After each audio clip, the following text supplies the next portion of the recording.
What's going on, everyone? Welcome back. Today we've got another live fantasy football mock draft for you.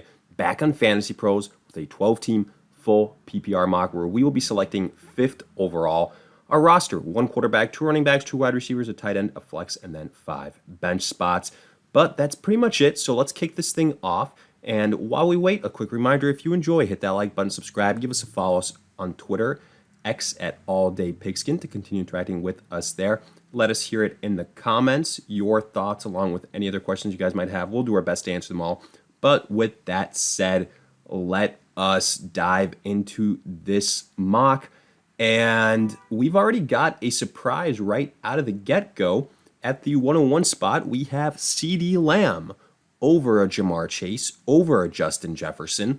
And typically, CeeDee Lamb might be a top 5 pick, but he's usually the 3rd wide receiver off the board after Chase and Justin Jefferson. But again, look, there is some built-in variability here with these FantasyPros mocks. Again, it's a situation where they compile consensus data based on, other platforms, expert rankings, etc., etc. So keep that in mind, but still, it should be an overall accurate type of draft, no real major issues round to round, because at the end of the day, CeeDee Lamb would still have been a top 5, top 6 pick.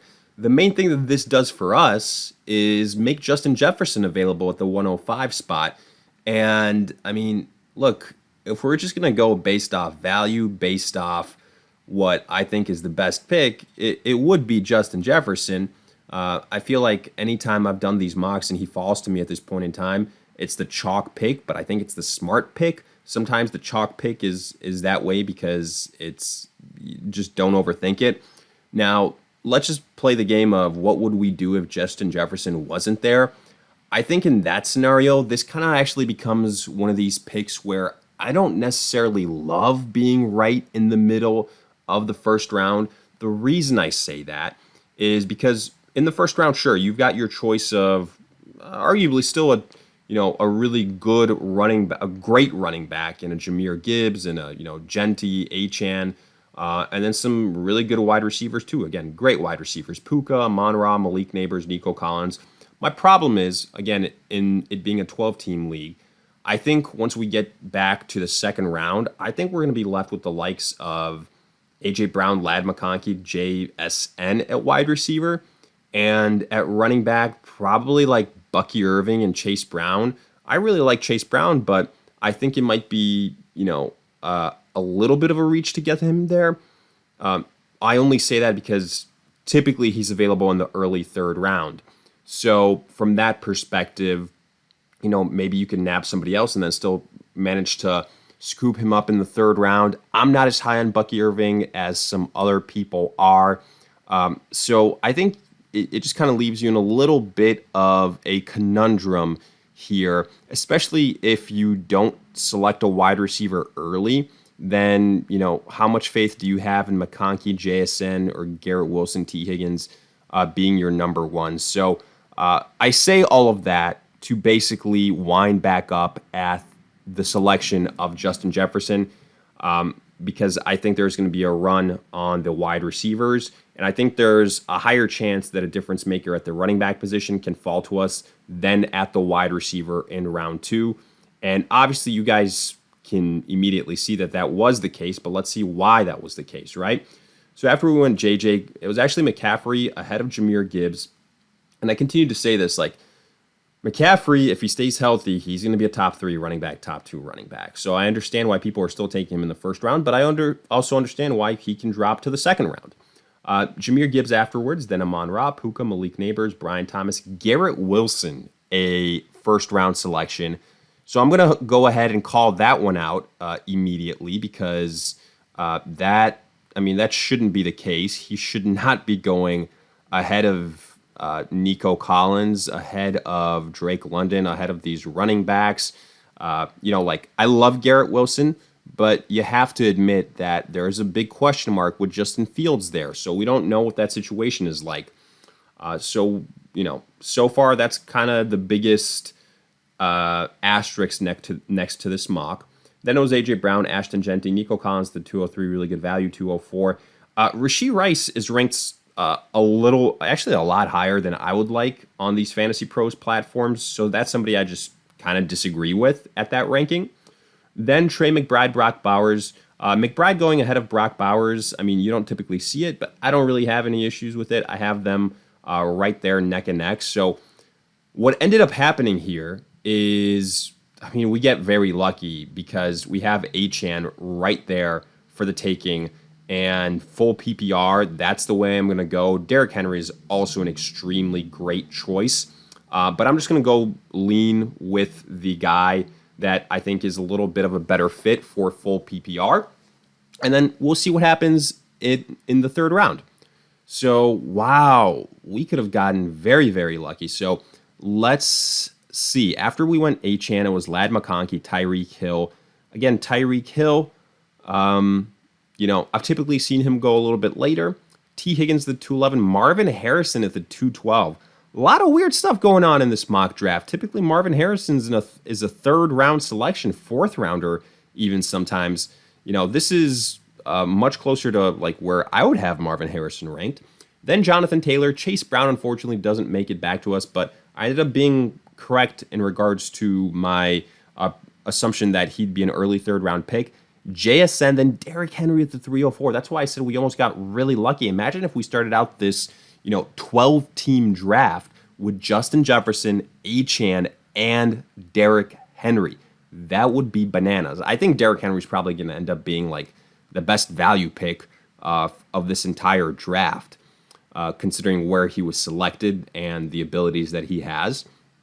So now going back to the cheat sheet, if we're going to wide receiver, Devontae Adams, Mike Evans, Terry McLaurin, I think we can get a DK Metcalf as our number 2 in the next round.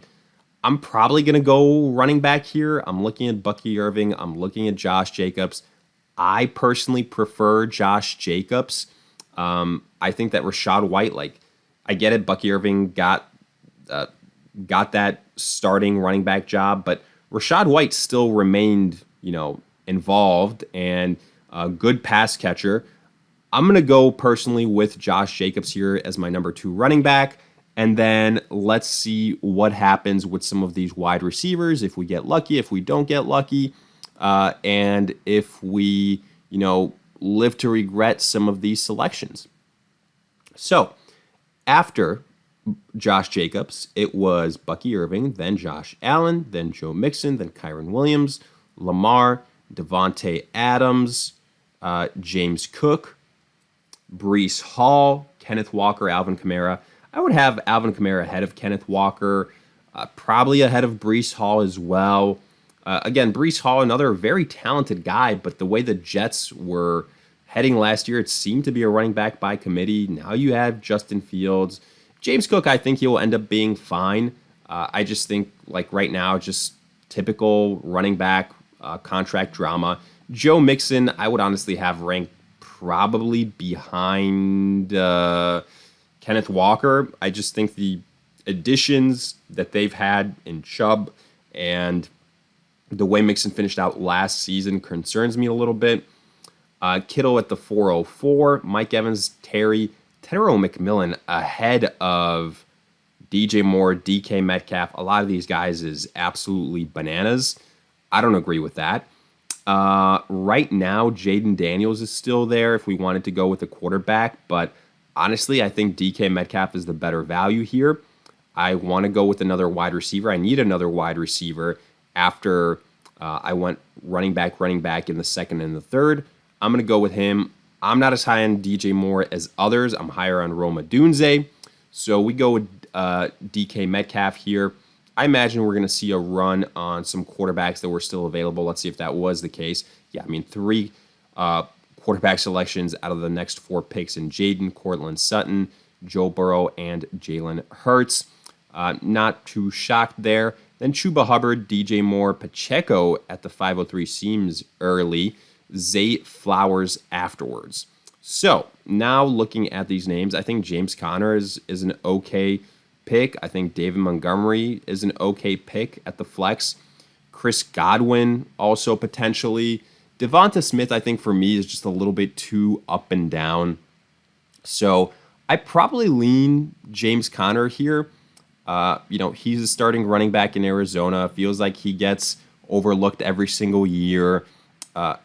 You just hope that he doesn't miss too much time with an injury, but you kind of have to prepare for it. So we'll probably end up getting another running back, maybe an RJ Harvey in the later rounds. So I'll go with James Conner here as a, I think, solid flex play and just continue to build on that. Devonta Smith, again, I think is just a little bit too boom or bust for my liking. Now, going back to the draft board to see what happened, we went James Conner, then Omarion Hampton, Travis Hunter, Tony Pollard. Man, I hate all those three picks in a row with Hampton, Hunter, and Pollard. Hunter, I just think that playing both ways is going to end up being a bad thing for his fantasy value. Hampton, Najee's there. Tony Pollard, I don't think we're going to see end-of-year Tony Pollard from last year when he benefited from injuries. Then Jameson Williams, good value. Devonta Smith, good value. RJ Harvey doesn't make it back to us at 5'11". Laporta, Aaron Jones, Evan Ingram, David Montgomery, DeAndre Swift, Brock Purdy, Chris Olave, Xavier Worthy. So now the best tight end option is TJ Hawkinson. We already do have Justin Jefferson, which is a little bit of, I guess an annoyance if you want to call it that. But I'm looking at other names. I think Chris Godwin at this point in time is a good value pick. I'm not as worried about his potential replacement being drafted in the first round.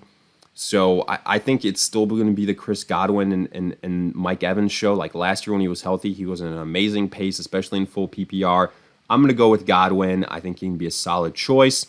And if something happens with James Conner or a DK Metcalf, we can insert Godwin into that slot. If Hawkinson is still here, then I might pull the trigger on him in this round. Mahomes is still here. That's interesting. So Godwin, then Jalen Waddle, then Hawk, then Travion Henderson, Najee Odunze goes off the board, Jerry Jeudy, Bo Nix, George Pickens. And now we're at the 705. Like at this point, does Patrick Mahomes just become the great value pick? Other names that are still available. We do need a tight end. Njoku, Jonnu Smith, Kelsey, Mark Andrews. I probably lean Njoku out of all those guys. I think we can get him in the next round. Let's see how many of these teams have tight ends. Tight end. Most of them have tight ends. I think I'll risk it. Quarterback. I haven't done too many builds with Patrick Mahomes or Baker Mayfield. Like, we could get the stack between Baker and a Chris Godwin. Patrick Mahomes, man, he's looked so pedestrian from a fantasy perspective, right? These last 2 years, to the point where last year you probably dropped him, and with good reason, or if you moved on from him, you were happy doing so. I think Baker Mayfield and Kyler Murray, you could argue, have higher upsides due to some of the stuff they can do with their legs. I think Quinshon Judkins is a higher upside guy that we could go with, honestly. And I think that's the way I'm going to go. I really do. In case something happens with James Conner getting more depth, it is what it is. Yeah, let's see. So we went Judkins, then Juwan, Tyrone Tracy, Khalil Shakir, ETN, Jordan Addison, Baker, and Mahomes both go in the end of the 7th. Ridley, Stephon Diggs, Josh Downs, Caleb Johnson, Jacoby Myers, Jalen Warren, Debo Samuel. All these guys have quarterbacks. This does not have to be a quarterback pick. Instead, we should probably go tight end at this point in time. So tight end, I said I prefer David Njoku.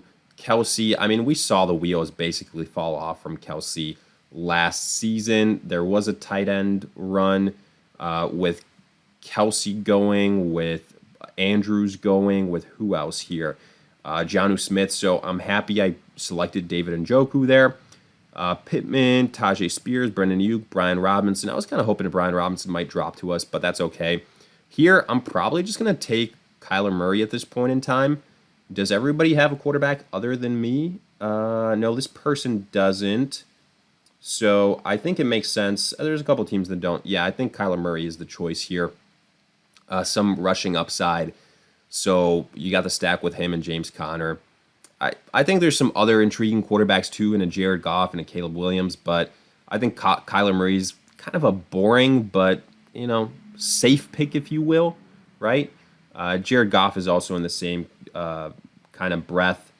So, yeah, we went with Kyler Murray, then it was Charbonnet, Cooper Kupp, Tucker Kraft, Jordan Mason. I like that pick as a sneaky addition if Aaron Jones gets hurt. Jake Ferguson, Cam Scatterboot, Ramondre, Tank Bixby, Rashad White here, Caleb Williams, Rico Dotto, Austin Eckler, Justin Fields. So I think now obviously we turn our attention to the bench. We've got a starting roster filled out.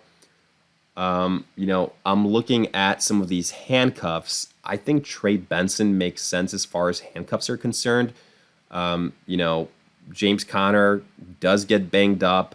So here, just playing that game, probably lean Trey Benson, honestly, and we'll see what happens. I am a believer in getting the handcuffs if they are handcuffs that make sense. If those guys are potential plug-and plays once the starter goes down. Trey Benson, yes, was he disappointing last year? I would say so, but I think you can take another chance on him this year, and if it's not what you're hoping for, the Cardinals are probably going to move on, and you're going to know pretty quickly as well. So now running backs, I'm not looking at anything too crazy. You've got some potential value here in a Kareem Hunt later on. Wide receivers, Pearsall. Darnell Mooney's not a bad number 2 there in Atlanta. He had some big games last year from time to time. So he's intriguing. Who else kind of jumps out at me? Rashid Shaheed. If something happens to Chris Olave, is also intriguing. In fact, I might go with him first and ahead of a Mooney. Yeah, I think that's what I will do. So let's do that. If Mooney's still there, then great. I'm going to nab him too. And that's going to kind of conclude our draft. So let's see the grade that we get. I think that, were there some points where it could have been better? Yes, but we end up with an A grade. I think the fact that we got JJ and Devon Achane in the first two rounds really went a long way in helping out this grade. Again, imagine if we got Derrick Henry in the third, then I'd agree with the A grade. I probably have it a little bit lower, probably a B plus, but I think when it's all said and done, we got some intriguing talents on the bench with a Judkins, with a Godwin. Trey Benson is that handcuff. I think we've got some potential options to flex. I personally like Njoku at tight end, so I don't mind this draft, but hey, let me know your thoughts. If you guys enjoyed, also hit that like button, subscribe, give us a follow on Twitter, @AllDayPigskin to continue interacting with us there. But in the meantime, we'll see you guys in future videos.